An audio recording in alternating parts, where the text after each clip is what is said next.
কিছু করার আগে, কোনো একদম পাগলের মতো সাহসী পদক্ষেপ নেওয়ার আগে মিনিমাম 2 বছরের সেফটি নেট বানানো। ইন্টারন্যাশনালি বলে 3 মাস বা 6 মাস, বাংলাদেশের ক্ষেত্রে আমি বলি 2 বছর, কারণ বাংলাদেশ এবং ইন্টারন্যাশনাল স্ট্যান্ডার্ড সেম না। সেফটি নেট বানানো মানে কি, প্রত্যেক মাসে চলতে আমার যত টাকা লাগে সেইটা গুণ 24, যে টাকাটা আসলো এই টাকাটা আমার ক্রেডিট অ্যাকাউন্ট, চেকিং অ্যাকাউন্টে নর্মালি থাকতে হবে। আমার ব্যাংকে একটা জায়গায় এই টাকাটা থাকতে হবে, যেটা আমি ধরবো না, এবং এই টাকাটা আমি ব্যবহার করব যখন আমার কিছু করার থাকবে না, যাতে করে কিছু করার না থাকলেও আমি 2 বছরের একটা রানওয়ে পাই, যে 2 বছর আমার অন্য কারো কাছে হাত পাততে হবে না।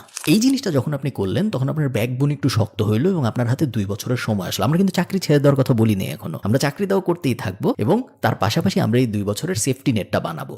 এই দুইটা জিনিস যখন আমার হবে তখন আমার মেরুদণ্ড শক্ত হবে এবং তখন আমি 3টা কাজ করা শুরু করব।